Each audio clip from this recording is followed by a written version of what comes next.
आपने न्यूज में रिसेंटली सुना होगा कि आरबीआई ने अपना रेपो रेट 0.5% से बढ़ाकर 4.9% कर दिया है। बट ये रेपो रेट होता क्या है और क्या ये 0.5% इंक्रीज का हम पे कोई असर होता है, और अगर असर होता है तो कैसे? तो चलो ये वीडियो में इसी पर बात करते हैं। हेलो गाइस, मेरा नाम है Jay Desai. I am a chartered accountant and a content creator. Today I am on Navi's YouTube channel and in this video we are going to talk about RBI's repo rate and how its increase will impact us. But before we get started, subscribe to Navi because here you get to learn finance in simple ways.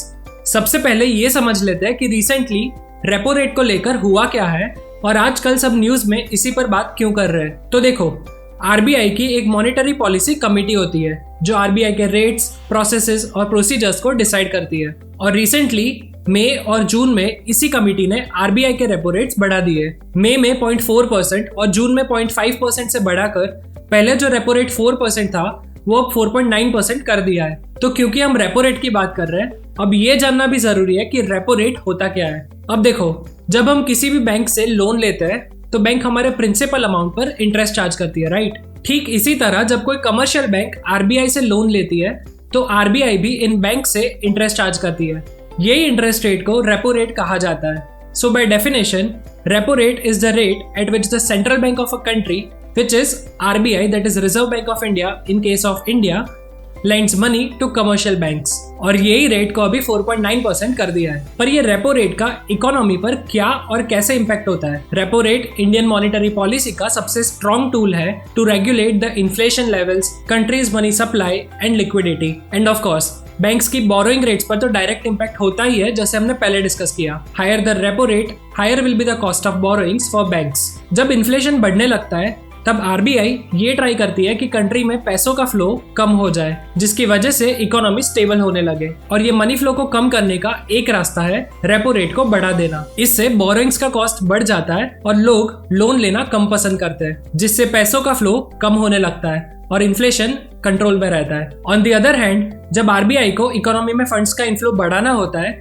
तो repo rate कम कर देती है, जिससे loans पर interest rate कम हो जाता है और इकोनॉमी में पैसा फ्लो होने लगता है। एक और कॉन्सेप्ट होता है जिसका नाम है रिवर्स रेपो रेट। ये वो रेट है जिस पर आरबीआई फंड्स बोरो करती है फ्रॉम कमर्शियल बैंक्स।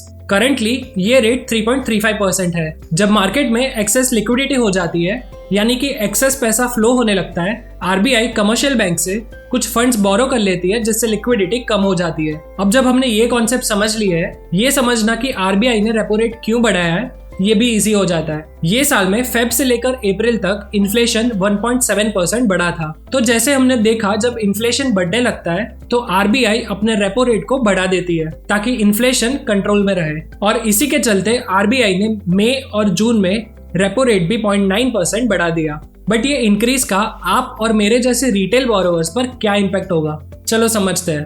पहला, अगर आपने कोई फ्लोटिंग लोन ली है तो जैसे जैसे इंटरेस्ट रेट्स ऊपर जाएंगे आपके लोन का टेन्योर भी बढ़ने लगेगा। ये इम्पैक्ट लॉन्ग टर्म लोन्स पर ज्यादा होगा। इसे एक एग्जांपल के साथ समझते हैं। फॉर एग्जांपल, अगर आपने कोई 20 ईयर टर्म लोन ली है at the interest rate of 7%, तो हर 0.25% इंटरेस्ट रेट के इंक्रीज के साथ आपके लोन का टेन्योर भी अराउंड 10 मंथ्स बढ़ जाएगा। तो जब आरबीआई ने अपना रेपो रेट 0.9% से बढ़ा दिया है तो बैंक्स भी अपना रेट ऑफ इंटरेस्ट बढ़ाएगी ना। लेट्स से बैंक्स अपना इंटरेस्ट रेट 0.75% से बढ़ाती है तो आपके टोटल नंबर ऑफ ईएमआईज में 30 ईएमआईज और बढ़ जाएंगे। नंबर 2, अगर आप एक फिक्स्ड इनकम इन्वेस्टर है तो आपके लिए रेपो रेट का बढ़ना एक अच्छी बात है। बैंक्स अपने फिक्स्ड डिपॉजिट्स पर आपको जो इंटरेस्ट प्रोवाइड करती है वो बढ़ा सकती है। रेपो रेट के बढ़ने से गवर्नमेंट बॉन्ड्स पर भी रेट ऑफ इंटरेस्ट बढ़ जाता है, और जब ये होता है तब बाकी सारी सेविंग स्कीम्स का रेट ऑफ इंटरेस्ट भी बढ़ने लगता है। करंटली पीपीएफ का इंटरेस्ट 7.1% है और सीनियर सिटीजन सेविंग स्कीम का इंटरेस्ट 7.4% है। ऐसा एक्सपेक्ट कर सकते हैं कि ये रेट्स जब रिवाइज होंगे तो इसमें इंक्रीज आएगा, और अगर इंक्रीज नहीं आता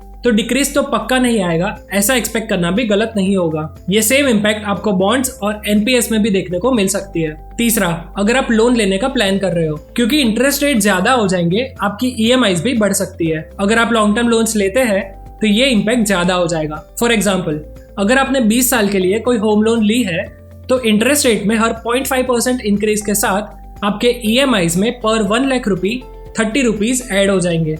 तो आज के एपिसोड में इतना ही।